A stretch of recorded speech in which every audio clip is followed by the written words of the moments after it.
forward. But on that note, let me get on board our next guest for today.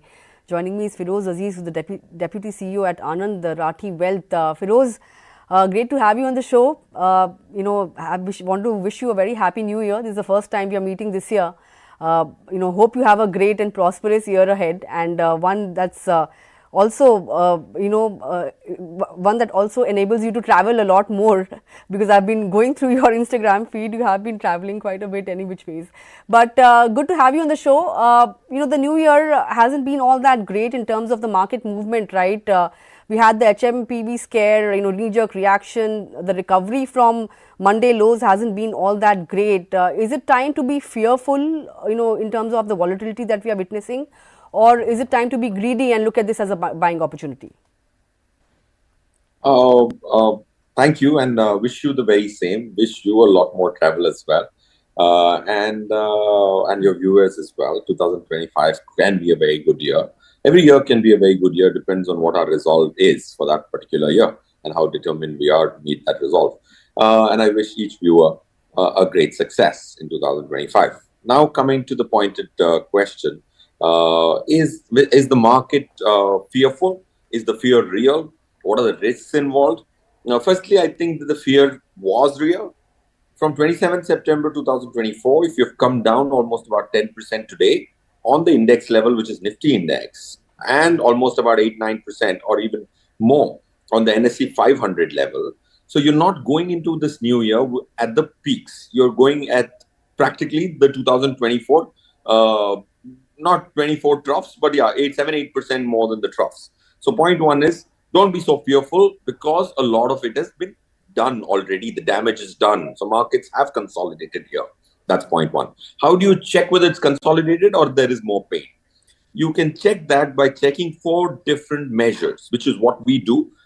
Maybe these are not crystal ball gazers, but they practically try and give you a better sense. FII short position is at 19% yesterday, which 81% yesterday in the index futures. They have already finished their shorts on index futures. That's the mid-cap index.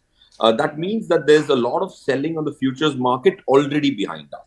In the cash market, FIIs have been sellers. In December, they were positive. So selling cash market and selling of FIIs also reasonably done.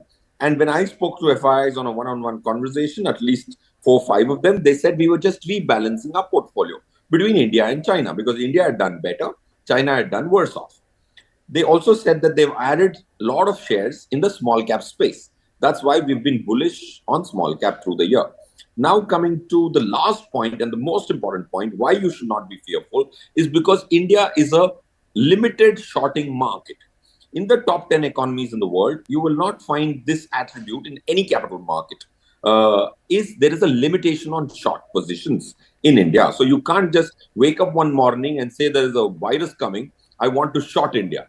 Not possible. 500 crores is the limit. So no big boys can come and sell futures just assuming to make money on the downward trend. Unlike in real estate, you can't short real estate.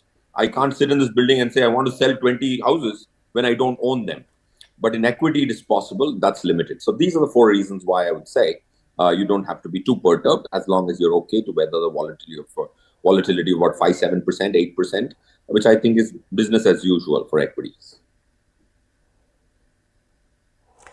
Right. The next key, factor to watch out for, would be the third quarter earnings season that begins tomorrow. And you also have, the budget that's on the 1st of Feb. Are there any chances of, a pre-budget up move or rally? Or do you think since third quarter earnings starts tomorrow, a lot of reaction will be, on the basis of the kind of earnings that the companies report. So a pre-budget rally, could that be looked at or is that completely ruled out? A pre-budget rally is not ruled out at all. When you are oversold, both in the cash market and the futures market, there is a pre-budget rally possible. That's exactly what happened on Thursday, which was the last expiry. Markets got short squeezed. That's where you saw 457, 460 points up move on Nifty on an expiry day. So when you are in the oversold territory, this is one of the barometers to see if you see the last 2-3 expiries, if there is immense amount of short covering happening, that implies that you're already in an oversold territory. So can there be a budget as a reason for a bounce back? The answer is yes. Will that happen? Don't know. But can it be one trigger or a catalyst to this experiment, or the chemical reaction? I believe yes. So I personally think that yes, pre-budget rallies are possible because of some degree of optimism which comes through before a good full year budget. Right. Last month we saw, FIIs turning buyers, right? And, if you look at the NSDL data, foreign institutional investors have loaded up their portfolios with IT stocks, with worth over $1 billion. In fact, out of the net investment of 15,400 crore rupees or thereabouts by FIIs in December, about two-thirds went into IT stocks. Of course, third quarter is seen as a seasonally weak quarter for IT names, right? Barring perhaps say HCL Tech, which the products business does pretty well in the third quarter for this particular company. But we know that the rate cut path in the US is uncertain given the kind of strong data that came out last night. In terms of all these factors, do you think IT is a good space to be in right now? Yes, Nandita. See, what happens is, like you rightly said, the third quarter is a seasonally weaker quarter. But still, FIIs are loading up IT stocks because capital markets always are at least 6, 8 months, 9 months ahead. Sometimes they are 2 years ahead, sometimes they are 1 month ahead. Capital market and prices generally discount earnings in the worst situation 1 month ahead, in the best situation almost 2 years ahead. So you're absolutely right. So FIIs will go a little ahead of the curve, especially given the valuations being stretched in several other sectors. So yes, it's a good time to gobble them up, especially mid-cap IT is what I would speak of. But secondly, see, very importantly, if you're looking at demand and supply giving you some indication of creation of portfolio, I think we should look at the DII more keenly, because you look at almost 360, well, $60,000 rupees, which is 3.6 lakh crores, came into equity mutual funds net. SIP number is very well spoken of, but the problem is people speak of SIP numbers and not speak of the net number. So there is about 3,61,000 crores which has come in the first 11 months. In the previous year of the calendar year, which is calendar year 23, you saw 1,61,000 crores, which is a 118% jump. If one of the big boy, which is DII, is getting inflows, and if I'm going to follow them for my portfolio creation, then those are a better barometer for you to create portfolio, because those are the guys who have deep pockets today. FII, perception-wise, globally, they have deeper pockets than DII, but DII is the bigger boy for the Indian capital markets, or a bigger girl. Let me not be biased towards one gender, especially speaking to you, Nandita. Right. I also want to get in your thoughts on the, first advanced estimates of GDP that came out yesterday, 6.4%, not a shocker on expected lines.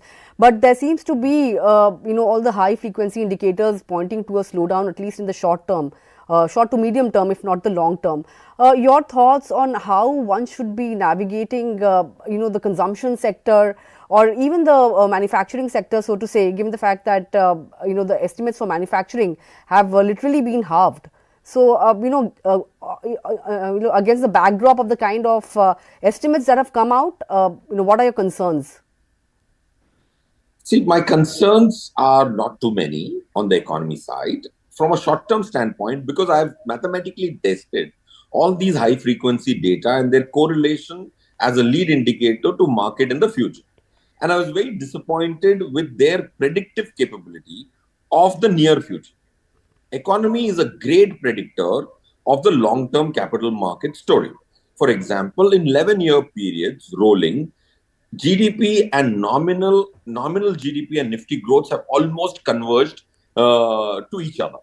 But GDP and its economic variables predictive capability, if Nanta is wanting to know in the next 1 year, it's a very poor lead indicator, and I can give you some statistics probably in another show. So point one, economy from a long-term standpoint, I track 7 variables of the economy so that I don't get distracted too much, because economy is such a wide spectrum of data that you can convince somebody to be positive and somebody to be equally negative at the same point in time, because the data points are so enormous.